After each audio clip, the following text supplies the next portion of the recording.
Here we go.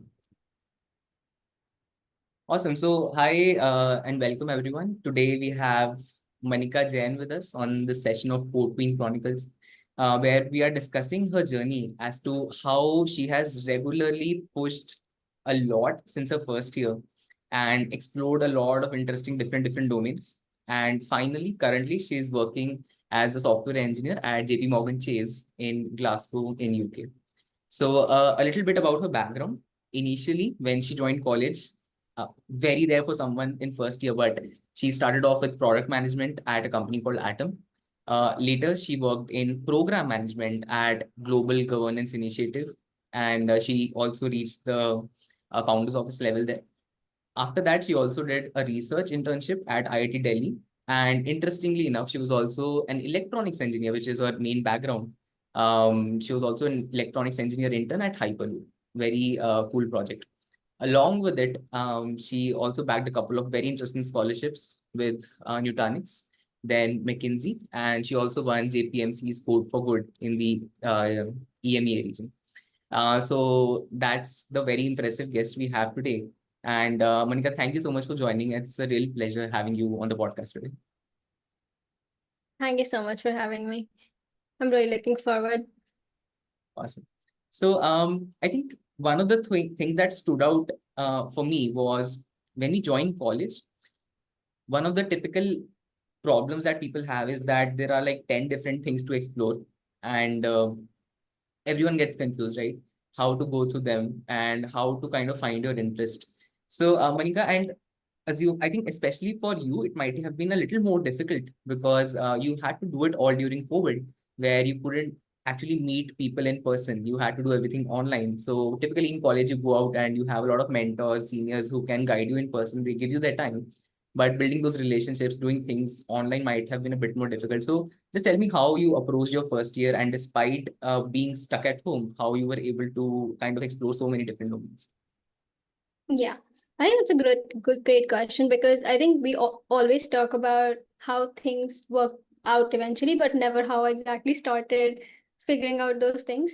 I think first year was for me a I would say very foundational, if I would use a word for it.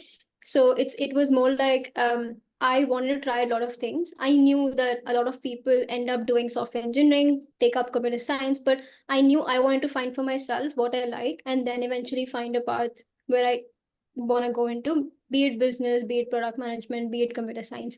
So I think first year was me just exploring a lot of things, talking to a lot of seniors. So I think even in first year, I started building those connections of who my seniors are, who I want to be in touch with, who I want to talk after a couple of years because I know these people are working in domains that maybe I want to work in eventually.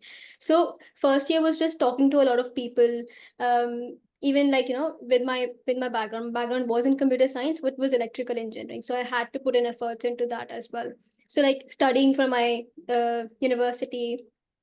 But I think when you talk about like how everything went into lockdown, I think lockdown happened majorly at the end of my first year. And I see lockdown, to be honest, I know people don't see lockdown as something that was very progressive for them. But for me, lockdown was literally the multitude of things I did in second and third year. So I think the most number of things I tried was in lockdown because I had so much time to do stuff. Usually when what happens is if you're in university, you have to go to classes, you have to have that 75% attendance. Now in COVID, I was attending classes, but I was not studying. Like I used to just study when exams used to come one day before, maybe, even though we do that in our normal day university as well. But for COVID, it just things became so much easier to do. And it just gave me so much time to actually explore what I want to do. And that's when I did my product management internship. And when I worked as a product manager, and the startup was really good. They had found their product market fit, and it's just it was a really good product, like a mental health product that we were working on. So just realizing how you ideate something and how you bring it to the market, that's something that I found myself really inclined to. Like the whole, owning the whole product, that was something that made me like pursue product management in the first place. So that was my first exploratory thing. Like, I want to try this. And then I tried a research internship. I even found that really interesting, like just working on some cutting, cool machine learning stuff. So I think it was a culmination of a lot of things that like just made me realize that um COVID was actually beneficial for me. Like it made me push out of my comfort zone so much.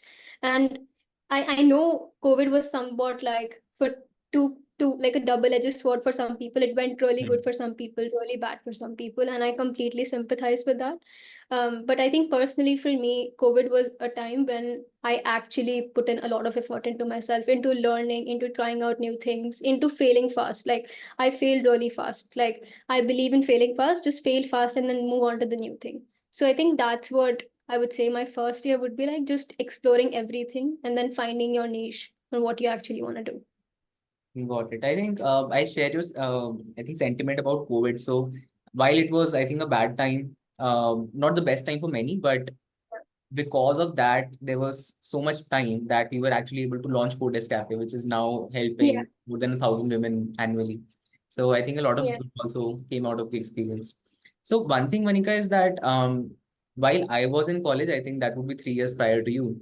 But at my time, what I had was basically your basic competitive programming. There was a little bit chatter about, you can say, machine learning and some interest, like developing interest in open source.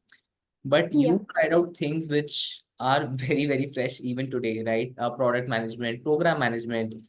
Then I think going into Hyperloop, I don't know how that worked out. So, how did you, I think, sort of first find out that these opportunities exist? And once you found out, how did you approach them? Like, did you go to them through seniors? Did you just, cold message people? How did that go?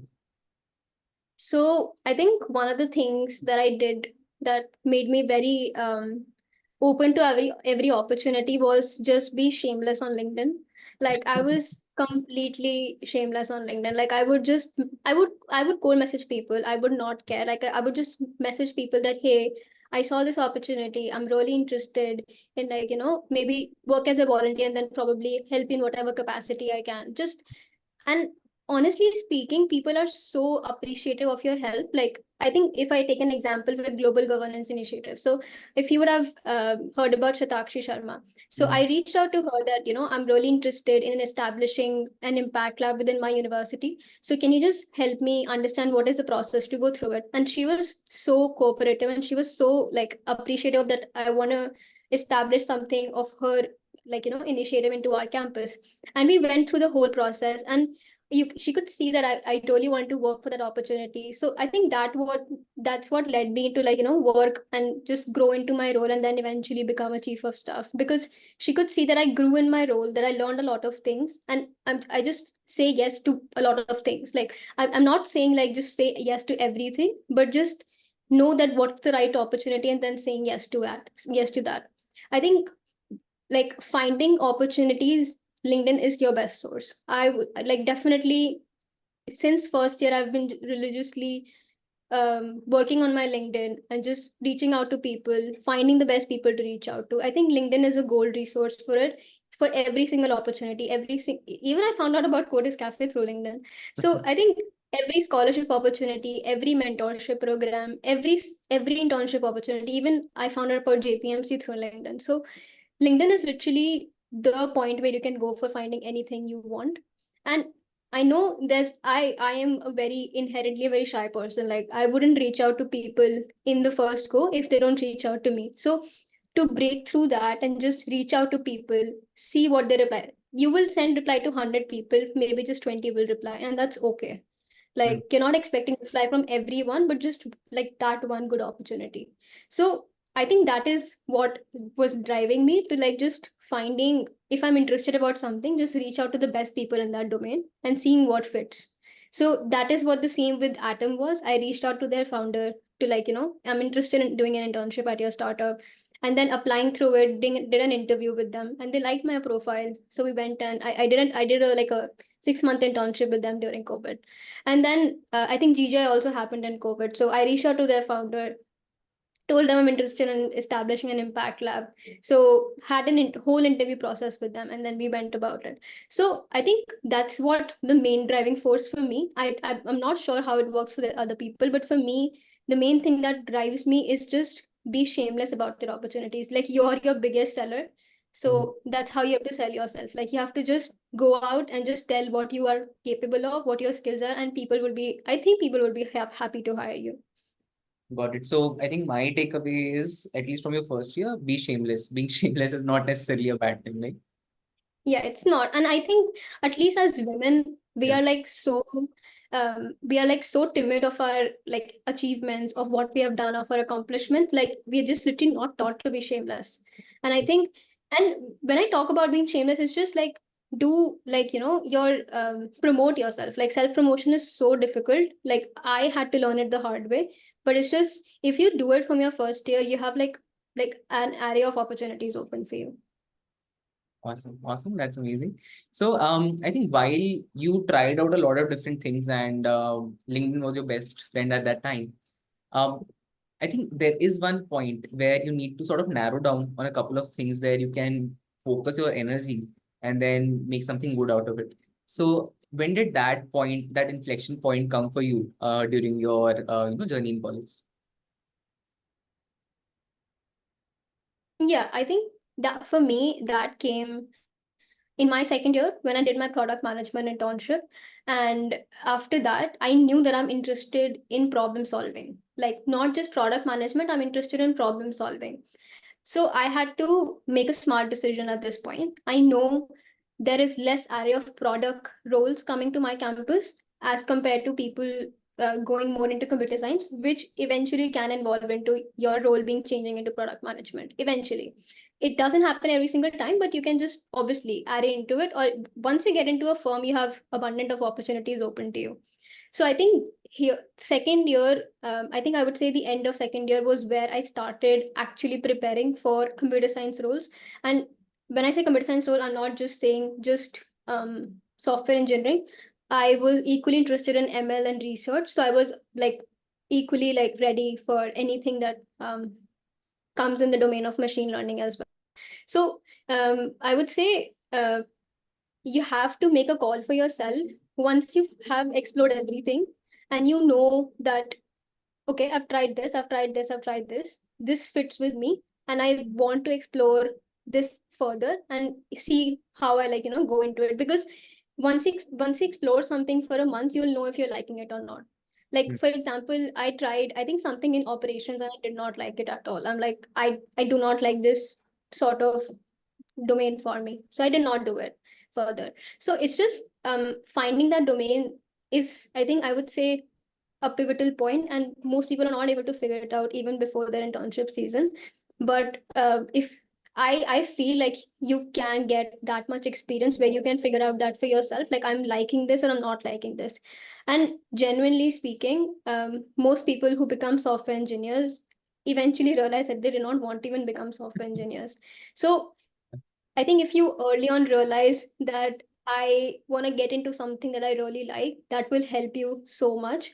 And for me, that was problem solving. I wouldn't say it was software engineering or machine learning or product management. It was just problem solving. I'm going to go somewhere where I can, like, feel really accomplished with what I do.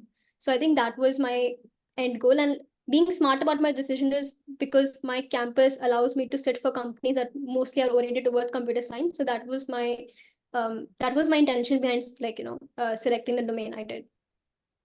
Got it. So one thing I think probably a bit heavy at this point, but there is some sort of practicality that also has to go along with your interests, right? Like you mentioned, Yeah. you found problem solving very interesting, which is great. But then you also have to be very practical. I think if problem solving gives you 100 rupees in one place compared to, let's say, it's giving you 10,000 in some other place, some other domain, let's say even program management you mentioned might not have been a good fit for you, but let's say it's paying 10,000, right? So did any of that factor into your decision making at any point, or you were lucky that, okay, problem solving actually pays well. So I think we can just, march on. I think for me, I knew like when I say smart about my decision, I was smart to understand from my seniors and from the previous pattern of companies that people do not easily get hired for product management role just outside my university. So you have to be smart. You have to go into a role where you see you can grow and then maybe become something in product, right? So for me, smartness comes where obviously I wouldn't want to do a job where I'm not paid well. Like I wouldn't want to do it. So obviously being paid well for your problem solving skills too. So having like a balance of both, like not compromising what I like, but also a job that pays well for it. That sort of is a balance you need to strike. Like you're not going for a job, like you're not going for a domain where you know that, um, probably not that many companies are hiring, but you like it, and I that's understandable. Maybe it becomes a bigger field in the eventual time, but at this moment you know that it might not lead to the best of the jobs in the market, and maybe the market is not that friendly either at the moment. So it's just finding that balance of a job that pays well and somewhere like you can come a middle ground that I like this as well. So that's what drove me towards software engineering and computer science in general, because like even in general computer science interests me a lot more than other fields, so I knew that I would eventually find my interest and the balance for this. Got it. So, let me ask you this. Now, computer science is one domain where I think you do some sort of problem solving, and you have had experience in product management as well. Uh, uh, Being a product manager myself, I think I can safely say that a lot more problem solving goes into product management than engineering on a day-to-day basis. Uh, but the interesting part is, while a product manager might be managing a team where you have might be leading a team where you have, I think, 5, 6 engineers. A typical engineer with the same level of experience is paid roughly 1.3, 1.4 times of a product manager. So, just take me through the process here. If this was a choice in front of you, being a product manager, being more hands-on with problem solving, or being, let's say, an engineer in the same team, getting paid more, doing a little less, comparatively less problem solving, how would you make that decision? I think so how I would make a decision is I have made that decision. So I am right now a software engineer, Right. and I know people in my firm grow as a product manager through a very technical role, because somebody who has grown through a technical role, it becomes easier for them to understand when they become a product manager, to understand the engineers as well, what they're trying to build. So I think um I'm not sure about how it works outside, but at least in our firm, in the environment that I'm working right now, product managers do quite well when they're technical enough to understand the engineers as well. So Yeah. I genuinely feel like even if product management comes with a lesser pay or something, that wouldn't matter to me that much as compared to what I would be learning, because I know um, owning a product and just ideating it, having metrics around it, talking to people, having clients, and just having a more business oriented role is what interests me in the longer run. So I would say even if it comes with a lesser pay, I wouldn't mind it that much, because I know that's what I eventually want to do in my career. So yeah, I think that doesn't affect me that much, but definitely I would want to grow into my role to be able to like become efficient to be a product manager, so that I can understand the engineers better. I think obviously we have product managers who are not technical, and who have to gain some trainings and stuff to understand the engineers better. So that's obviously said and done, but I think it would be much more beneficial if a product manager comes through a more technical background, and I think that would become just much more efficient and maybe a well-paying job. Awesome. So, one more thing is that I think you mentioned first year you tried a lot of different things, as were there in your intro. Then in your second year, you started kind of narrowing down into what you want to do and rallied towards it.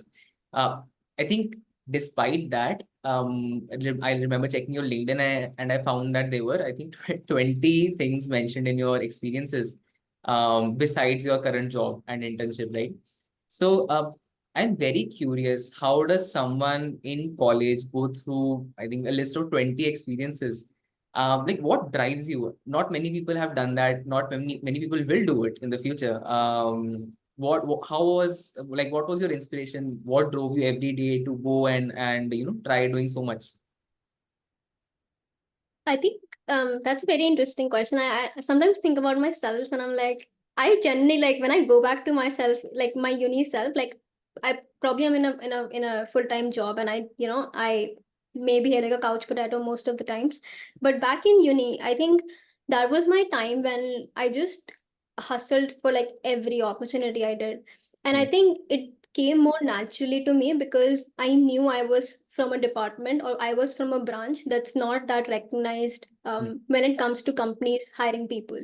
Right. So I think um, that's what maybe I wouldn't say it was just my driving factor. That was just my driving factor. I think my driving factor was just just I don't know. I just love to put myself out of my comfort zone. Like I remember when I took on the product management internship, I was definitely very skeptical. Like, what is the role is gonna be like, or am I even qualified enough to do it right now? I'm just first year student and stuff.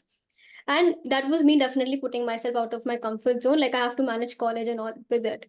Mhm. But when I did, I came out of that experience, it was completely different. Like the number of people I interacted, the number of products I worked with them, the number of things I did, like how many metrics and how many product market fits I worked with them. And as a first year student, so it was a very very like I would say life changing experience because your entire shift and your entire mind shifts to like a different array of opportunities for you. Like you start like thinking like I want to do this, I want to do this. And if you don't have that life changing experience even once in your college life, you just keep following that herd. Like you just keep following that one set path that you're supposed to do. Like I have opted for computer science, I'm just going to go into software engineering, I'm going to do a software engineering job for I don't know how many years and whatever. It's just following that herd. And I knew for myself I don't want to follow the herd. Even if I end up following the herd, I would have found for myself that I like that particular thing to go to. So for me, I think two things that are very, very important even now is first thing was just put yourself out of your comfort zone as much as you can. And even if you don't feel ready for it, just do it. Like the thing that I used to answer myself is what's the worst that could happen? They could fire me. That's fine. Just I'm a first year student. I just don't have any I don't care. Fire me. Second thing that I used to compare myself to is I just don't compete with anyone. I just feel like I want to improve, and if I'm better than what I did last week, I am happy. Like I'm literally the happiest. If I put myself if I made myself 1% better from yesterday, I am happy in that. I wouldn't I like I had to learn this the hard way that you can't compare your journey with someone else. Someone maybe putting their 100 achievements out there, like their LinkedIn would be flooded with achievements, but you have no idea the number of rejections they went through. So I think even if you see my LinkedIn, you would see I've done this, I've done, but behind that I've faced like 100 rejections. Like I've learned the hard way how to do things. And I think that's what most people fail in is once they get a rejection, they get like, I can't do this, I have to switch my fields, this is not working out. You have to like try it 100 times, you have to fail fast to actually end up becoming better at it. So I would say what drives me is just putting yourself out of your comfort zone, fail fast, and just don't be afraid of rejections because rejections, trust me, I have gotten rejected from the best of the companies. And I like when I look back into it, I just don't lose 1 minute of sleep over it. I just don't care. So I think that's how like I things that just have worked out, to be honest, for me. Got it. So I think what I understand is it's very self-driven, not probably external stimuli at any point, right? Yeah, I would say definitely very self-driven because I think even in my life, I know my parents are in completely different domains. My sisters are completely in different domains. So it's not like I had someone in my family to look up to. It was just me doing what I want and just not stopping because I have a mindset of like just not stopping, like just get on to the next thing, just do the next thing. Okay, I'm done with this, just let's hop on to the next thing. And sometimes in the longer run, I feel like I should have taken some breaks and stuff, but I think that's what made me who I am today, so I have no complaints. Awesome. So I think in this process of jumping to the next thing and trying out something new, is that what also drove you to go to, I think, Glasgow and try out, I think, living by yourself? You mentioned that this is the first time you are on your own, and it has been, I think, a very enriching experience. Yeah, I think so I think if it like I think we talked about it. I have never lived by myself. So this was my first time living by myself and I was shit scared. Like I was so scared like because I've never lived in uni. Never lived by myself in college. And even outside college like I've always lived at home and my college was also in Delhi so I also lived at home. So and most of my friends and most of my people in college they have live in hostels and stuff so they have some experience of like living outside of home and managing stuff on their own. So before I joined as a grad I also did an internship with JP in 2022 and I think that sort of gave me a flavor of Hmm. how to like live by yourself, take care of yourself and working and just like managing everything on your own and I loved that experience. Like my internship was a great experience for me. So I think that was that flavor I got in the internship drove me to actually pursue it full time and that's why I came here as a full time grad. Like I think even joining after full time Glasgow has been like great with I had a great team. My firm is great with like the work culture and the team culture. So I think everything was like a stepping stone for me to like just have the mindset to take this decision and that I can do this eventually in the long run. So I feel like putting myself in a different country was also me putting outside of my comfort zone. So that's something I want to do and something I want to learn from. So I think yeah, I think it's Glasgow has been obviously different and a big learning opportunity, but I would definitely it's a good learning opportunity. Got it. So if I had to just kind of point out and ask you, what were the three best learnings of moving out to a new country, meeting new people? Do you have that top of your mind? Any top three things that you would like to mention? Yeah, I think I don't know if like top three come to my mind, but whatever comes to my mind, I can definitely share that. So I think first is I have like moving out of my house, so back home. In university at least, I did not get that much time to like explore what I like outside of work, like personally what I like doing. So I think one thing I love about the work culture here is you have a very set personal and professional balance between your life. So you're not expected to work after 5, even if someone's asking you to be on a call, you're not supposed to be there. So it's just that distinction for me is like very important because now I've started to respect my time after 5 p.m. So after 5 p.m. someone's asking me to be somewhere, I'm not supposed to be there. I can just go do whatever I want. And I think that's what enforced by my firm, by my team as well, because I see them like that's what represents for me, right? So I think after the one thing I love and one thing I've learned a lot here is just finding myself new hobbies and just like I've started hiking, I've started going out more, traveling more, and I think that's what something I did not explore in India because honestly I did not even have the time to do that. Hmm. So that's one thing I definitely have learned here and just something I want to take with me for the rest of my journey too. Second thing I would say is I have started to like I think first in uni I was networking with people more like I would say virtually or online or not just like more in person experience, and I genuinely feel like I lacked the networking skill of like talking myself to people of self promoting me. I think that's what I've learned here as well because I see people around me doing it, like self promoting them, talking about themselves, that you actually start thinking, you know what, I can maybe do this too. Like maybe I can talk about myself too. So that's what I've learned here, at least in my firm and in Glasgow as well. Just learning how to talk to people, like learning how to like just make yourself open to opportunities and make yourself very like just an open person to different experiences. And I think third thing I would say as a learning opportunity, or like something that has like sort of worked with me is just becoming a more confident person. So I would say in my 4 years of uni, so I did a lot of things, and in my university, I knew the people in my batch and university, and they used to just talk to me like, hey, I've seen you do this, like I'm very inspired by it. And I used to be like, why is this person inspired by me? Like I've not done a big thing. And when I actually look back now on it, like if I accommodate everything together, I feel like, you know what, maybe it is a lot of things that I did together, and maybe I did not give myself credit back then for all those things. But now when I look back on it, it feels like I actually did a lot of stuff and I did well in it. Hmm. So when I talk about those things to people here, like to my mentees here, or if I give a talk or something, it's just becoming a more confident version of myself. Like I feel confident. I talk confidently more. So I think that's what I lacked back home, back in my university, but something that I worked here, and that had a huge um like the huge contributor for it was my environment here. So I think that's definitely one more factor that I learned here.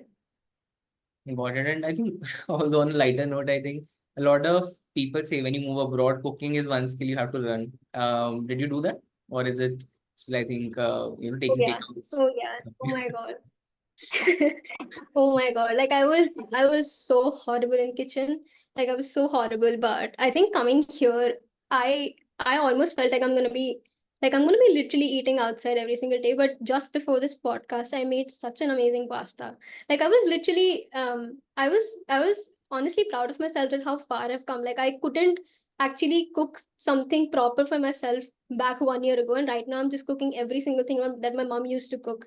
And it just sort of feels like a very, it's not a big very poor, like achievement that you share with everyone, but you just feel very good by yourself, like maybe I'm not that bad. Like it just feels really good, like cooking is something that honestly find my solace in. Like I would cook the most random things and just put them together. It would just be a good part of my day.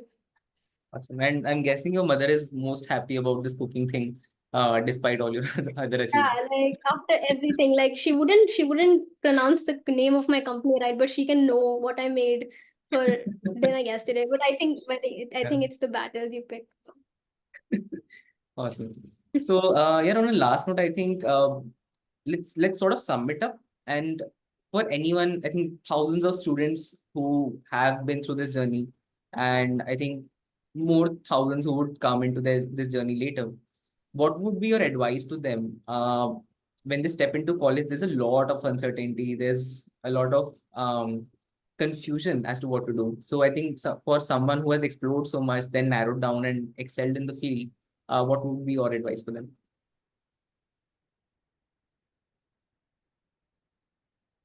I would say, first of all, don't, whatever branch you are in, don't let your branch decide your future, because no one in a good college or even in a bad college, anyone that I've seen around me, no one has ever led what they had a branch or a department or a rank in their university decide what they want to do in their career. So even if you're not the most brilliant person, but you're intensely hardworking, you will get into a good place. So but you have to be intensely hardworking for it. One thing I realized about myself early on is I'm not like a prodigy. Like things don't come effortlessly to me. I have to work hard for them. So if you realize that early on, like I have to work hard for this. I know the opportunities and I have to apply even if I get rejected. Doesn't matter, you get rejected, you still keep applying. If you learn that mindset early on to like fail fast, it will help you so much in the longer run. Because even in my firm right now, when I work on a project, when I work somewhere, I talk to people that I don't know how to do this. They're like, just fail at it. You fail at it, you will realize two different ways to fail at it. You will realize a way to succeed at it the third time. So just see that, if you're failing, just analyze why you failed and then apply that lesson the next time. And I'll give you a very good example to it. I think a lot of people know about that scholarship called Google Generation, right? I applied 3 times for it. And 3 times by say, I applied my first year, applied my second year, and applied my third year. I got rejected all 3 times, like all 3 times. And the same email used to come to me, we regret to inform you. And I'm like, it's okay. And I applied and I learned every single time what I lacked in my essay. And I applied in my fourth year for the Nutanix scholarship. and they loved my essay. The recruiter personally reached out to me that we loved your essay, we loved how you put together your thoughts and all your achievements together into, like, one essay. And that's how you learn. Like, it's not like, learning and succeeding in one go. You have to fail and then you have to learn. Third, I would say, is just a lot of opportunities will present yourself to you. I would definitely say yes to everything, because first and second years are literally for exploring. Nobody's expecting you to, like, succeed at everything. Nobody's expecting you to do anything. It's just your expectations from yourself. Just explore everything and find what you love to do. If you, and I would say not love to do is like, this is what you want to do for the rest of your life, but even if your sparks interest in it, that's pretty much that's needed, right? So I would say explore a lot of stuff and then find your niche. Like, that's what helped me, and I really hope that's what helped people. And I just, fourth, I would say, is just not follow the herd mentality. Like, if someone's doing something, don't compare your graph with them.